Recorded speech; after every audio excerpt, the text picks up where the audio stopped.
Hi friends, hope you're doing well. I'm Dr. Milind. So INICET November 2022 came with a surprising twist, and it was conducted in two sessions without any prior notice. When the students received their admit card, they can see they were distributed in two sessions, and it was not given in the brochure as well, which was actually not fair because as they say that you cannot change the rule of the games when the game has started, and already the registration were done. The students were only waiting for the admit cards. Still, as we have seen in the past as well, it's very difficult to fight with the medical board. I mean, what will the student will do? He or she will prepare for the exam, or he'll fight with the medical board. So eventually, the student they have written the exam, and now there is a question about how they will assess and how they will evaluate the two different sessions. Also, there is a conflict of opinions about the questions that were there in the two sessions, where the questions were similar or it was a different paper. So there are a lot of questions there. So with my experience and a few things, I would like to clear these doubts those are in the minds of the aspirants. First of all, what is the need of conducting exam into two sessions? So I'll like to take you back to the year of 2017, 16-17 session, when All India PG exam was actually conducted into six sessions, and it was also one of the only time during the exam was conducted over 6 days. The same like the exam was only for PG entrance, but it was conducted over 6 days. There were two sessions, morning and evening. So this is not happening for the first time; it has happened in the past. Now, what is the need for a medical board to conduct exam in two sessions? One is to for the infrastructure and to save the manpower. Also, a lot of students they have to travel far. If you see INICET have a fewer number of centers as compared to NEET PG. So, if you see over the time, in when it was AIMS earlier, 30 to 40,000 students used to write AIMS exam. But if you see INICET, around 60 to 80,000 students have written INICET exam. So the number has definitely gone up. So they need more centers, they need more people as a invigilator to conduct these exams to save a manpower, and because of the limited infrastructure, and they don't have to accommodate more centers, and they don't have to give students the center which are very distant from the city. So they have to conduct the exam into two sessions, and that is why the reason that is most commonly given.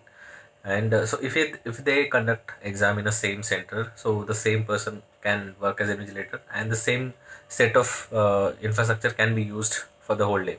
So that is one argument that can be valid and that can be supportive for why the exam was conducted into two sessions. Now, is it a fair or not? I will say it's the time will tell, but I'm going to tell you a few things which will help you understand that how it is going to affect. Now the questions were same or different, the question paper was same or different. Again, this will take time because the students will be more free and they will be more open after results, because as we have always seen, none of medical board they release their exam paper, none of them they release their answer key. So what we get is always a modified version. None of the student can actually recall all the 200 questions. It's very difficult. So we do not know exactly what happened, but I believe after the results are out, then we can engage and interview more people and we get a definitive information about that. Now the most important point is how one will assess that question paper, the question paper which happened over the two session, how you are going to evaluate that, how you are going to make the rank list. So again, I'll like to take back you to the year of 2017. So what had happened then when we wrote our All India PG exam? That time it was told that it will be in a different session. So session wise the paper difficulty will be assessed. Now if you are given a session one, like the morning session or the morning or the evening session, then you cannot decide which paper was difficult, because every student has prepared differently, and maybe some things are easy for me, maybe difficult for you, some things are easy for you but difficult for me. So difficulty level is different for everyone. So that is the examiner is also not going to set, he will not say that this question is very easy or this question is difficult. So how the questions difficulty level will be decided? So what had they done during 2017 year? That they evaluated a paper. Now for example, there is a common topic. So if the question is done correct by, let's say, more than 70 to 80% of the students who attempted that paper during that session, so that question was considered as easy. So the student who got that question right, they got the maximum mark. Like whatever the full mark were allotted, let's say 4 marks were allotted for that question, that it's a easy question and anyone who has prepared well should get it correct. So they got like full marks, like 4 marks. Now if there is a question which is very difficult or very rare syndrome that they have asked, and very few question students got it right. Now the thing is, they will not get full 4 marks because they know it's a difficult question, and maybe not a lot of students are getting it right. So maybe they'll get, let's say, 2 or 1 mark for that. Now, if you get a difficult question right, like the question which was, like only 10 to 15% students got it right. If you get this question wrong, the penalty will be given, let's say, -1.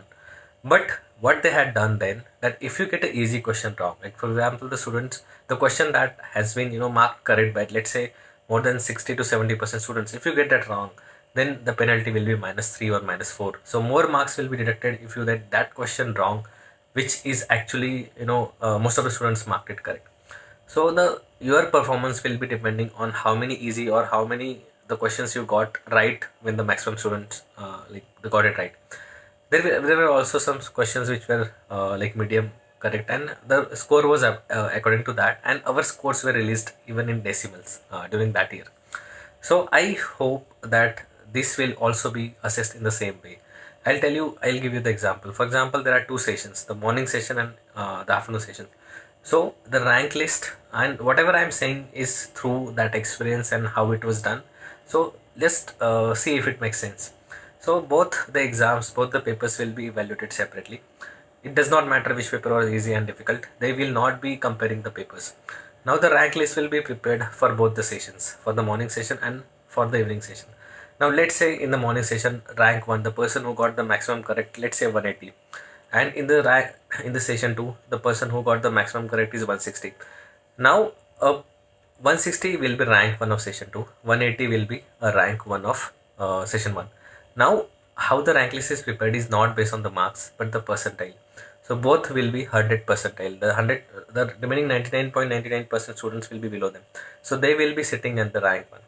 So this is how the list will be prepared. So let's say there is someone who is 175 correct, and here someone is, let's say, as I said that in the session 2, 160 was the highest and 159 was the second. He will sit above this 172, though he got less number of question correct, because you will have to see the percentile that he is above these many students. So once they have prepared the percentile list for the both the session, that list will be compiled. And if you are worrying that the morning paper was easy and the evening paper was tough, then it's not going to be that way. It's not going to affect that, because they are not going to compare both the list. The difficulty level will be assessed by the for the paper itself, and they are not going to compare both the papers. So that what actually happened in the year of 2017. So guys, don't worry. Even if the papers were different or the questions were different, you will be only competing with the students who have attempted the same type of questions and the same set of paper. So you will be placed accordingly, and the both list will be compiled, and there will be other factors like what the more correct number, the percentage of more number of correct questions, and the date of birth, and everything will come into play, which will be the tie breakers. So guys, that is all I have to say. So the exam has happened, and whether it is right or wrong, I am not a great supporter of a 2 session exam. It should be one more for the uniformity, and I think that was the reason after 2017 All India PG was never conducted again in 2 different sessions. So maybe they had their lesson, and I believe NICT next time will be a single session, and I will definitely support that. So guys, I hope this video clears a few of your doubts, and don't worry if the exam was tough or you made silly mistakes. There is always a second chance, and we have this chance waiting for us in the March 2023 and again INICT May session. So don't give up. You need to cheer yourself, and you have to start preparing for your goal again. So I wish you all the best and take care.